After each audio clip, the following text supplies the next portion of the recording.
আপনি কি জানেন কোন কোন গাছ সাপকে আকর্ষণ করে?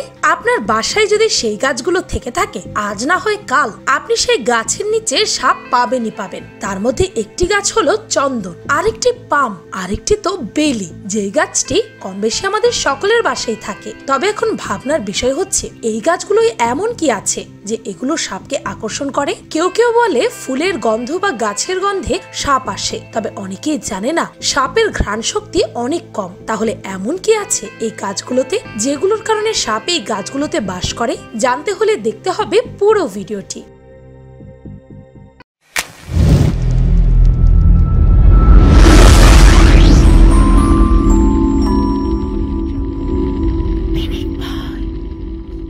নাম্বার 1, চন্দন গাছ।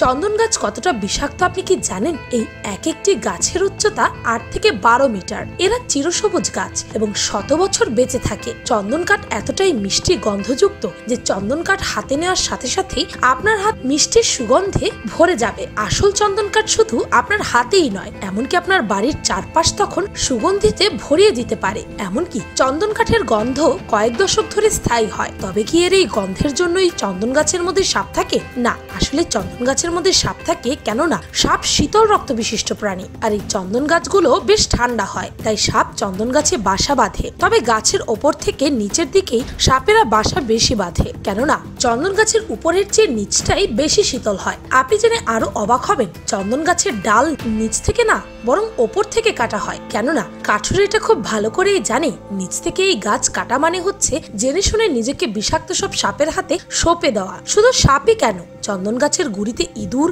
খরগোশও বাসা বাঁধে, আর তখনই এদের উপর আক্রমণ করে বসে সাপ, কারণ সাপ নিজে বাসা বাঁধতে পারে না। ইঁদুর মেরে ইঁদুরের বাসায় এরা বাস করে। আপনি জেনে অবাক হবেন, কেউ যদি 1 একর জমি জুড়ে এই চন্দন গাছের চাষ করেন, একটা সময় তিনি 30 থেকে 32 কোটি টাকা পর্যন্ত উপার্জন করতে পারে। নাম্বার 2, হাসনাহেনা গাছ। লোকগল্পে আছে সাপ হাসনাহেনা ফুলের গন্ধে বিমোহিত হয়ে দূর দূরান্ত থেকে ছুটে আসে। আসলে সাপের ঘ্রাণ শক্তি অত্যন্ত ক্ষীণ বা দুর্বল। হাসনাহেনা কিংবা কোনো সুগন্ধি ফুলের গন্ধে মোহিত হওয়ার মতো ঘ্রাণ শক্তি সাপেদের কাছে নেই। সাপের এই ইন্দ্রিয় শক্তি নিয়েই আমাদের সমাজে প্রচলিত রয়েছে নানান লোকগল্প।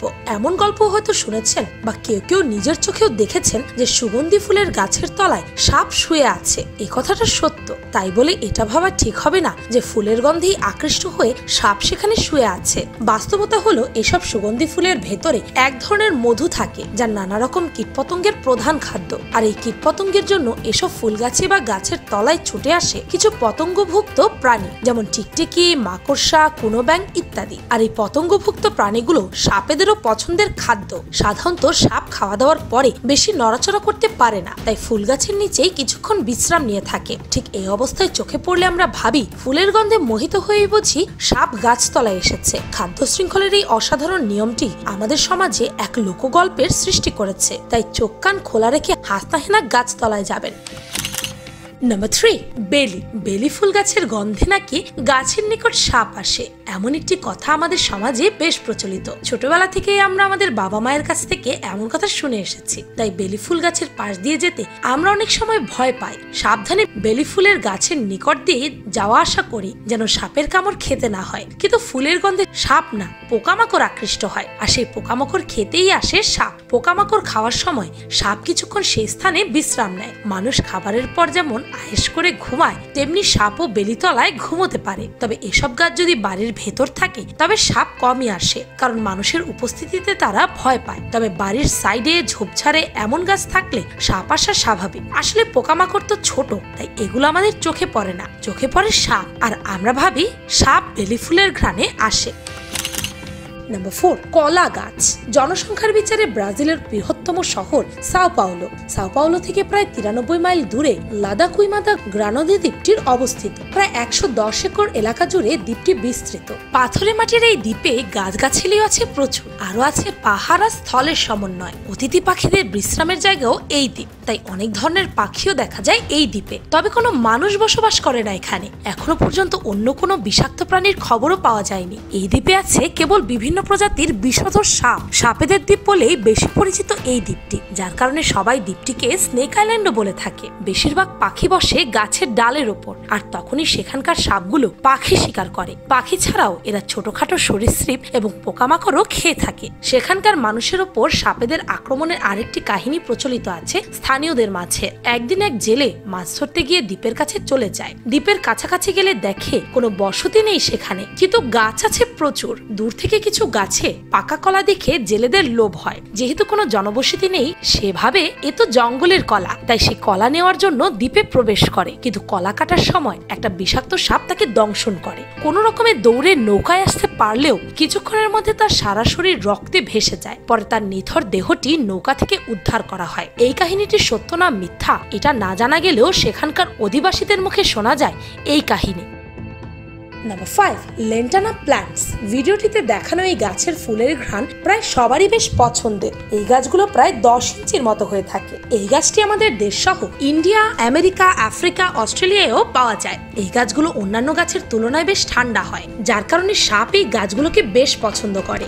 আসলে সাপ শীতল রক্ত বিশিষ্ট প্রাণী হয়, সে সবসময় ঠান্ডা জায়গায় বেছে নেয় নিজের বসবাসের জন্য। তাই অনেক সময় লেন্টানা প্ল্যান্টস গাছের আশেপাশে ও সাপের বাসা খুঁজে পাওয়া যায়। তবে আপনি জেনে অবাক হবেন, এই গাছগুলো অনেক সময় বিষাক্ত হয়, যার কারণে কোনো প্রাণী যদি এটির পাতা ভুলেও খেয়ে ফেলে তাহলে সে খুব সহজেই অসুস্থ হয়ে পড়ে। শুধু কি তাই, এই গাছের কারণে জঙ্গলের বেশ ক্ষতি হয়। নিশ্চয়ই ভাবছেন এটি কি করে সম্ভব, একটি গাছ জঙ্গলে কিভাবে ক্ষতি করতে পারে। আসলে এই গাছ যেখানে জন্মায় সেই মাটিটিকে সে আস্তে আস্তে মরুভূমির মাটির মতো পরিণত করে, তাই এই গাছ থেকে দূরে থাকাই শ্রেয়।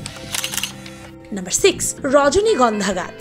রজনীগন্ধা ফুল পছন্দ করেন না এমন মানুষ খুবই কম আছে। বাঙালির বিয়ে বাড়িতেও রজনীগন্ধা ছাড়া ভাবাই যায় না, তাই বাজারে বিয়ের মরশুমে রজনীগন্ধায় হাত দেওয়াও যায় না। রজনীগন্ধা ফুলের গন্ধে পাগল, কিন্তু সাপের কারণে ছোঁয়া বারণ। এই ফুলের গন্ধ এতটাই মিষ্টি যে প্রজাপতি সহ নানা ধরনের পোকা এই ফুলের আশেপাশে দেখতে পাওয়া যায়। আর যেখানে পোকামাকড় থাকবে সেখানে তো সাপ আসবে। আসলে সাপ আসে নিজের খাবারের খোঁজে। আপনি জেনে অবাক হবেন, এই ফুল অ্যানিমিয়া প্রতিরোধ করতে সাহায্য করে। তাছাড়া ছানি প্রদাহের লক্ষণগুলো চিকিৎসা ও হ্রাস করতে সহায়ক। ছানি একটি শরীরের চাক্ষুষ অঙ্গগুলোর একটি স্বাস্থ্য ব্যাধি, যার অর্থ রোগীর চোখগুলো কুয়াশায় পরিণত হয়। এমনকি অনিদ্রা কমাতে পেঁয়াজ, আদা এবং রসুনের সাথে মিশিয়ে রজনীগন্ধা ফুলের ব্যবহার হয়ে আসছে অনেক আগে থেকে।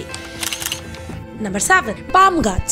আপনাদের মধ্যে অনেকেই জানেন না যে পাম গাছেও সাপ থাকে। আসলে এই গাছগুলোকে সাপ পছন্দ করে তাদের সেফটির জন্য। নিশ্চয়ই ভাবছেন কেন। আসলে পাম গাছ 40 থেকে 45 মিটার পর্যন্ত লম্বা হয়, তাই ফ্লাইং স্নেক এই গাছগুলোকে বেশ পছন্দ করে। এরা গাছের উপরে উঠে পোকামাকড় গুলোকে নিজের শিকার বানায়। এই গাছের ফুল মৌমাছি দ্বারা পরাগায়িত হয়ে থাকে এবং ফল ধরে। তারপর পরিপক্ক ফল পাখি এবং বাদুড় খেয়ে তাদের বিষ্ঠা ত্যাগের মাধ্যমে বীজ থেকে পাম গাছের অঙ্কুরোদ্গম হয়ে থাকে। আর সে সময় মৌমাছিগুলো সাপের শিকার হয়ে যায়। উড়ন্ত সাপ তাদের জীবনের বেশিরভাগ সময় পাম গাছের ওপর কাটায়। পাম গাছের আদি নিবাস মার্কিন যুক্তরাষ্ট্র, অস্ট্রেলিয়া, ব্রাজিল, কিউবা, মেক্সিকো সহ দক্ষিণ ক্যালিফোর্নিয়ার কিছু অঞ্চলের বেশিরভাগ জন্মায়। পরবর্তীতে দক্ষিণ পূর্ব এশিয়ায় পাম গাছ সম্প্রসারিত হয়। বর্তমানে ভারতেও পাম গাছের চাষ করা হচ্ছে। মালয়েশিয়ার জঙ্গলে ও জাভা দ্বীপের কাছে এক ধরনের সাপ দেখতে পাওয়া যায়। সেই সাপ প্রয়োজন মতো পাতলা ফিতের মতো আকার ধারণ করে এবং এক গাছ থেকে অন্য গাছে ওড়ার ভঙ্গিতে যাতায়াত করে। ওড়ার শক্তি সেই সাপের না থাকলেও এদের পাতলা শরীর কিছুক্ষণ বাতাসে ভেসে থাকতে পারে।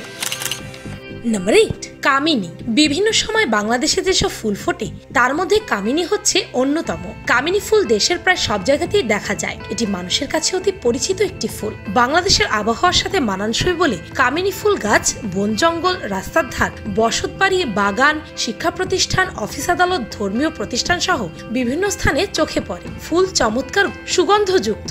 রাতের বেলায় এই ফুলের মৃদু সুরভি যেন মনকে এক প্রশান্তি দেয়। তবে একটি সমস্যা হচ্ছে কামিনী ফুলের গাছে নিশ্চয়ই কখনো না কখনো আপনারা সাপ দেখতে পাবেন, কিন্তু গন্ধে কখনো সাপ আসে না। অন্য ফুলের গাছের মতো সেটাও নেহাতি কাকতালীয়। আসলে ফুলের গন্ধে পোকামাকড় আকৃষ্ট হয় বেশি, আর পোকামাকড় গুলোকে খেতেই ব্যাঙ আসে।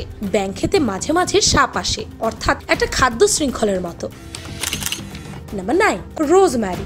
রোজমেরি গাছ তো আমরা সবাই চিনি। এই গাছের ফুলগুলো অনেকটা গোলাপের মতো, গোলাপি, হলুদ, সাদা নানা রঙের হয় এই ফুলগুলো। রোজমেরি গুলো দেখতে যত সুন্দর, এর গন্ধ ততই মিষ্টি। তাই অনেকেরই ধারণা এই গাছেও এসে সাপ বাসা বাঁধে। এই গাছের ফুলের গন্ধে সাপ আসে বলে অনেকেরই ভুল ধারণা। আগেই বলছি, সাপেদের ঘ্রাণ শক্তি অত্যন্ত দুর্বল। আসলে এই গাছগুলো অত্যন্ত শীতল হয়ে থাকায় এই গাছের চারপাশে সাপেদের দেখা যায়। বিশেষ করে এই গাছের আশেপাশে ইঁদুরদেরকে বেশি দেখা যায়, আর শিকারের খোঁজে সাপ এই গাছের পাশে চলে আসে।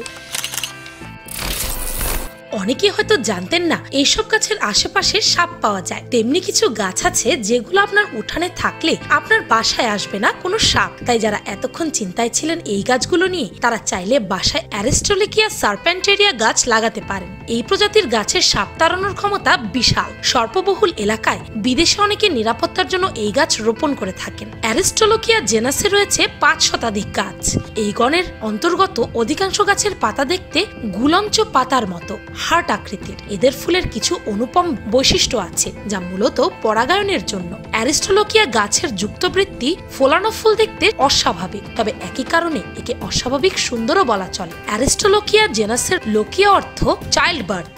এই গাছ থেকে প্রস্তুত ঔষধ সন্তান জন্মের আগে ব্যথা, বেদনা ও ক্ষতনাশক হিসেবে কাজ করতে বলে এর এক নাম হয়েছে বার্থওয়ার্ট। এছাড়াও সাপ লেমন গ্রাসের বা লেবু ঘাসের পাতা থেকে আসা সাইট্রাসের গন্ধ পছন্দ করে না। গ্রীষ্মের প্রচন্ড গরমে পাতা বাদামি বর্ণের হয়ে যায়। লেবু ঘাসের একটি অতিরিক্ত সুবিধা হলো এটিতে সিট্রোনেলা রয়েছে, যা বেশিরভাগ মশা তাড়ানোর কাজে ব্যবহার করা হয়। ভিডিওটি ভালো লাগলে আপনার ফ্রেন্ডস এন্ড ফ্যামিলির সাথে শেয়ার করে দিন, আর পিনিক পাই চ্যানেলটিকে সাবস্ক্রাইব করে বেল আইকনে অল নোটিফিকেশনস অন করতে ভুলবেন না যেন। শুধুমাত্র এভাবেই পিনিক পাইয়ের প্রতি ভিডিওর নোটিফিকেশন আপনার কাছে পৌঁছে যাবে। আমি ফাল্গুনি, আজকের মতো পর্যন্তই। দেখা হচ্ছে পরের ভিডিওতে।